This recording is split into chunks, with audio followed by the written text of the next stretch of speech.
और ये जो लड़ाई है ये राजनीतिक नहीं है, ये कॉन्स्टिट्यूशन की लड़ाई है, कॉन्स्टिट्यूशन को बचाने की लड़ाई है, वन मैन वन वोट की लड़ाई है। नमस्ते, मैं वात्सल्य और आप देख रहे हैं स्वधर्म। संसद का सत्र चल रहा है और बवाल मचा हुआ है। संसद के अंदर तो छोड़िए, संसद के बाहर बहुत भयंकर बवाल मच गया। पूरा विपक्ष इंडिया समूह ने राहुल गांधी और कांग्रेस के वोट चोरी कैंपेन को लेकर 11 अगस्त को पार्लियामेंट से लेकर इलेक्शन कमीशन ऑफ इंडिया के ऑफिस तक मार्च निकाला। बीच में मिली पुलिस, बैरिकेड्स और यही हुआ संपूर्ण घटनाक्रम। तस्वीरें आई, अखिलेश यादव बैरिकेड क्रॉस करते दिखे, राहुल गांधी समेत तमाम दिग्गज नेता गिरफ्तार कर लिए गए। गिरफ्तार होने पर राहुल गांधी ने क्या कहा, वो सुनिए। वो एक्चुअली बात नहीं कर सकते हैं, रियलिटी ये है, क्योंकि सच्चाई देश के सामने है और ये जो लड़ाई है ये राजनीतिक नहीं है, ये कॉन्स्टिट्यूशन की लड़ाई है, कॉन्स्टिट्यूशन को बचाने की लड़ाई है, वन मैन वन वोट की लड़ाई है। इसीलिए हमें साफ प्योर वोटर लिस्ट चाहिए। इन गिरफ्तारियों को लेकर ज्वाइंट कमिश्नर ऑफ पुलिस दीपक पुरोहित का क्या कहना है, वो भी देखिए। एक तो ये बिना परमिशन के मार्च था, दूसरा ईसीआई ने उनको कहा था कि 30 मेंबर्स आ जाएं डिस्कशन करने के लिए। 12 बजे का समय भी दिया गया था, बट ये लोग नहीं डिसाइड कर पाए कि 30 कौन जाएंगे, ये सभी जाना चाहते थे। तो लॉ एंड ऑर्डर इशू था, उसके कारण 200 प्लस कुछ संसद और कुछ उनके पॉलिटिकल लीडरशिप थी, उनको डिटेन किया एज़ पर लॉ और उनको 2 बजे के करीब उनको वापस से रिलीज़ भी कर दिया। पिछले 2 दिन से इन टच थे, उनको बता रहे थे कि एज़ पर रूल ही जो कुछ हो, और हम उनसे ये भी कह रहे थे क्योंकि ऑनरेबल ईसीआई से 30 मेंबर्स को मिलने का था, तो आप डिसाइड कर लें 30, जिसको हम फैसिलिटेट करेंगे। लेकिन सवाल ये है कि क्यों ये हंगामा मचा रहा है विपक्ष, क्यों इलेक्शन कमीशन ऑफ इंडिया तक मार्च निकाला गया। वजह ढूंढने के लिए 4 दिन पीछे जाना पड़ेगा। 7 अगस्त 2025 दिन गुरुवार, सांसद और लोकसभा में विपक्ष के नेता राहुल गांधी की एक प्रेस कॉन्फ्रेंस। इस प्रेस कॉन्फ्रेंस ने पूरे देश में सनसनी फैला दिया। बहुत संवेदनशील थी ये प्रेस कॉन्फ्रेंस, क्योंकि एक स्वतंत्र संवैधानिक संस्था की निष्पक्षता और ईमानदारी पर सवाल उठाए गए, और वो संस्था है भारतीय चुनाव आयोग, इलेक्शन कमीशन ऑफ इंडिया। चुनाव आयोग पर प्रश्न उठना मतलब भारत की चुनावी प्रक्रिया पर गंभीर सवाल खड़े करना, लोकतंत्र की नींव पर सवाल खड़े होना। वही लोकतंत्र जिसकी दुहाई प्रधानमंत्री नरेंद्र मोदी अपनी विदेश यात्राओं में दुनिया के सबसे बड़े लोकतंत्र के रूप में अक्सर देते रहते हैं। ऐसा क्या बोल गए राहुल गांधी 7 अगस्त की प्रेस कॉन्फ्रेंस में? राहुल गांधी ने प्रेस कॉन्फ्रेंस में वोट चोरी का आरोप लगाया। उनका कहना है कि चुनाव आयोग और भारतीय जनता पार्टी में साठ गांठ है। अपनी बात रखने के लिए उन्होंने बैंगलोर सेंट्रल लोकसभा निर्वाचन क्षेत्र के अंतर्गत महादेवपुरा विधानसभा क्षेत्र का उदाहरण दिया। उनके अनुसार इस सीट पर, जिस पर भाजपा जीती थी, कुल 1,250,000 फेक वोट पड़े हैं। 1 लाख से अधिक नकली वोट बहुत बड़ा आरोप है। उन्होंने कहा कि ये वोट चोरी की गई 5 तरीकों से: डुप्लीकेट वोटर, फर्जी और अमान्य पते, एक ही पते पर बड़ी संख्या में वोटर, अमान्य फोटो और फॉर्म 6 का दुरुपयोग। आपको बता दूं कि फॉर्म 6 का उपयोग तब किया जाता है जब कोई फर्स्ट टाइम वोट करने जा रहा होता है। राहुल गांधी ने उदाहरण भी दिए कि कैसे एक आदमी आदित्य श्रीवास्तव अनेक राज्यों में वोटर के तौर पर रजिस्टर्ड है। Second example,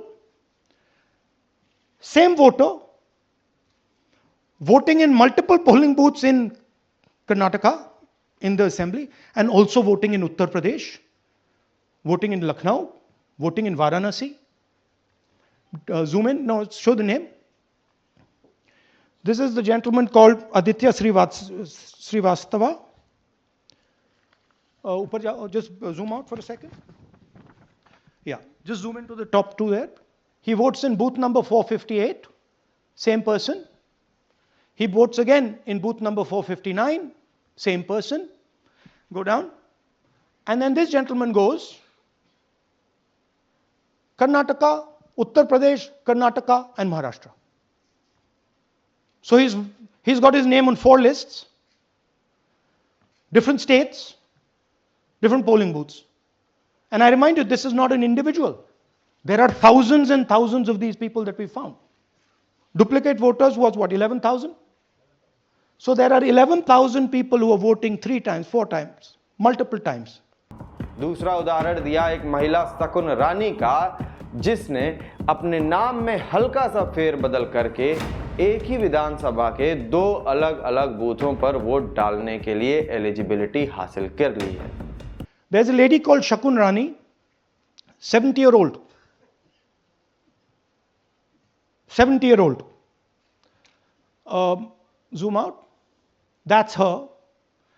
And you see a very interesting thing here. She appears twice on the voter list. She comes in using form 6. Zoom into her name the first time. Zoom in there. Here, first name Shakun, surname Rani. Right? Now look at her picture. That's a picture. Now go to the other picture. Look at the picture. So this is essentially a zoomed in picture that they've taken. And this is now suddenly a new voter. Go back. Now she has no surname, but her first name is Shakun Rani. Right? Go back. But what's really interesting here, now she uses this form twice. She uses it first on the 13/9/23, and then she does it again 31/10/23. So she becomes a voter twice, and then the beautiful thing is, show us the next slide, she actually votes twice, or somebody votes twice. बहुत सारे ऐसे voters को दिखा दिया जिनका house address 0 लिखा हुआ था. किसी का हाउस एड्रेस 0 कैसे हो सकता है? फेक एड्रेस, या तो एड्रेस है ही नहीं, या फिर address 0, house number 0, street number 0. दिखाइए हाउस नंबर 0. देखिए मुनियप्पा जी, मंजुला मुनियप्पा जी का हाउस नंबर 0. अच्छा ये देखिए टेकराज सबकाता, इनका फादर का नाम DFOIGAIDF, हाउस नंबर 0 में रहते हैं. हस्बैंड्स नेम इनका, नीचे जाइए, टिक्का कुमारी आचार्य, नेम YTDR, किसी ने ऐसे ही टाइप कर दिया है YTDR QPF. अच्छा जूम आउट. और जब हम इन एड्रेसेस को वेरीफाई करने जाते हैं तो कोई एड्रेस नहीं है. 40,000 ऐसे वोटर हैं, या एड्रेस 0 है या फिर एड्रेस है ही नहीं. राहुल गांधी ने तो एक कमरे के घर के बारे में बताया जहां 80 लोग वोटर के तौर पर रजिस्टर्ड हैं. 40,000 ऐसे वोटर हैं, या एड्रेस 0 है या फिर एड्रेस है ही नहीं. Next, bulk voters in single address. Single bedroom का घर है, 80 वोटर रह रहे हैं उसमें. दिखाइए, जूम इन कीजिए. अलग अलग नाम, अलग अलग परिवार. और जब हम वहां जाते हैं हमें बताया जाता है यहां पे 80 लोग नहीं रहते, यहां पे ये लोग हैं ही नहीं, कोई नहीं जानता इनको. ये है बूथ नंबर 366 पे वही कहानी. ये देख लीजिए, छोटा सा 1 बेडरूम का घर है.